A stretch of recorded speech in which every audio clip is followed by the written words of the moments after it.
Hey guys, today's video is just a very quick Aeroccino 3 tips for beginners video. We've already done a how to use it video in the past, but there are some extra tips I just wanted to share, things that have been asked in the comments or have come out in the comments that I thought might help you have a better experience with it or get more out of your Aeroccino 3. Now, tip number one, we've got 10.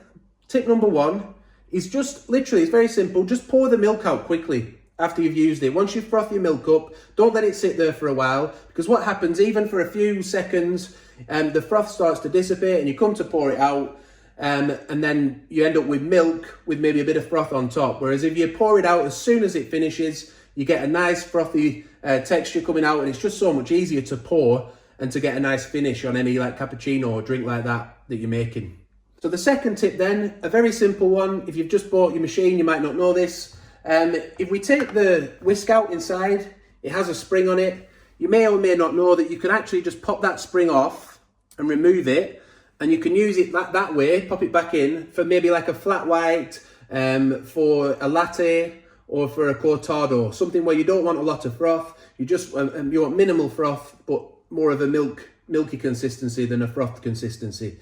Do be careful when you put it back on, to try and get it on accurately so that the milk froths up again well afterwards. But we'll cover that a little bit more in one of our tips in a minute. So that's tip 2.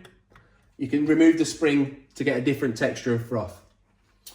Tip 3 is that you can actually, you might not know, if you hold the button down for a couple of seconds, it actually tells you on the side, look, when you get it. But some people, I had a comment recently, someone who'd had their Aeroccino for a couple of years, and they said, you know, I've had this for a couple of years now, and I didn't even know you could do that. And that's that you can get froth milk, cold froth milk out of it. It basically says if you hold it down for 2 seconds, the button, rather than pressing it, you know, that sends hot milk going.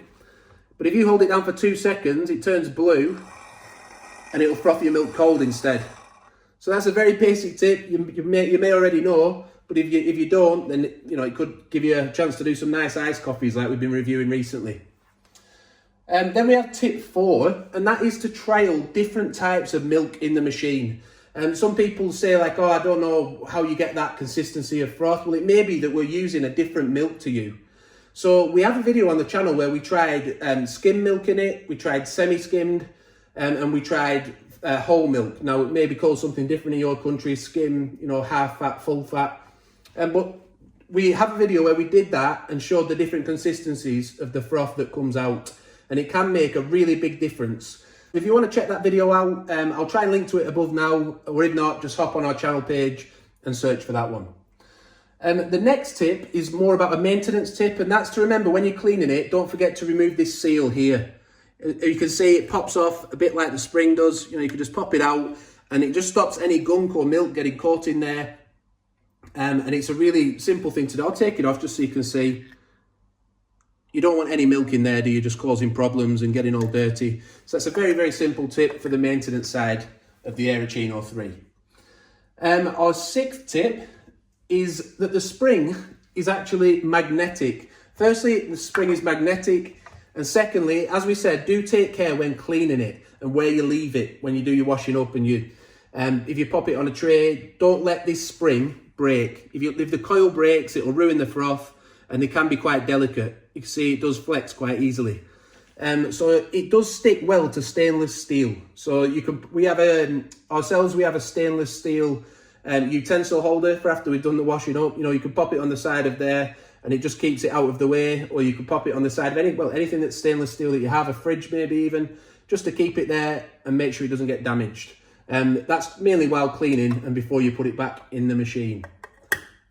So then we have our next tip, which is tip 7. When using alternative milk is a big thing these days. I've noticed even since I started doing these videos, a big increase in the amount of views I get to my alternative milk review videos. Now, what I could say is with the Aeroccino or any sort of milk frother, I would always recommend buying the Barista edition milk. So we have the Oatly milk here. We did a video where we compared a few of them, and this one frothed the most, but it didn't come out on top. But if you want to know which one did, go and check out that video.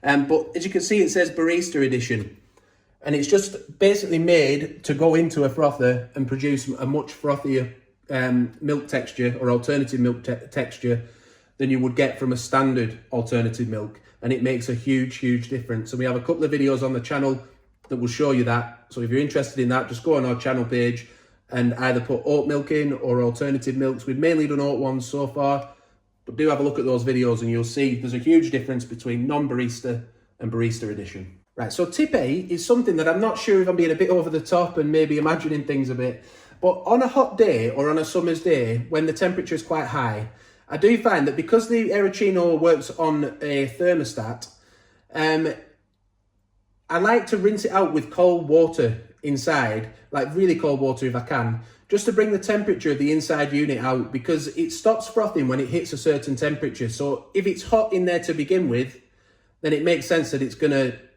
froth for less time. Whereas when you cool the unit down, it does actually mean it spins the whisk for longer and you get that bit more froth. Now, some people have even gone to the extreme, and they've said this in the comments, where they even put it in the fridge. Now, I haven't done that because I don't know about the mechanics of the machine, whether it will do anything to those elements inside of it. But it has been suggested on the comments. People have said, I put mine in the fridge, it makes a massive difference. I don't know if you do that. Feel free to leave a comment if you do, if you've ever had any problems with it. But at least what I like to do is rinse it out with cold water, but do be sure to fully dry it afterwards. And that really leads us on to our next tip, which is tip 9, and that's to wash it out between uses as well. Don't sort of pour milk in, froth it up, pour it out, and then straight away pour more milk in, froth it up, because what you'll end up with is burnt milk on the inside of the unit. And again, the problem we said a minute ago, where the unit's too hot to start with, and then it doesn't froth it up as well the second time. If you've tried that or you've been having problems with that, you may think, it may just be a light bulb moment where you think, that's been my problem, because it's been too hot to start with in between. And it will, like I say, it will start to burn milk on the inside, which we don't want, do we? And the final tip, tip 10, is just that you can make other things or other drinks in the Aeroccino. Now, if you're going to do this, do it at your own risk, because Nespresso, when I've spoken to them on the phone, they always seem to say we don't recommend putting anything else but cow's milk in. That's what they've said on the phone. But I know that I've used alternative milk in there in the past with no problems. And like the other day on the channel, or a couple of weeks ago, we even made a hot chocolate. We took the spring off, put some chocolate pellets in, or Calais, I think they call them. And we made a hot chocolate with it. And I know some people have said they like to add a bit of syrup to the milk as it's whizzing round. So there are other things you can do with it. Don't just think you're limited to milk, but it's at your own risk if you want to go down that route. So there's just 10 tips there for beginners or people who've been struggling with their Aeroccino, not getting the results that they want from it. Do you have any tips you'd like to share? Is there anything I've missed or something that really works well for you? Please do leave it in the comments for others to benefit. If you've liked the video and it's helped you, please give it a like, subscribe to the channel, hit the notification bell, check out our other videos, and yeah, so you don't miss any future upcoming videos, hit that notification bell. So thanks for watching, hope it's helped you, and bye for now.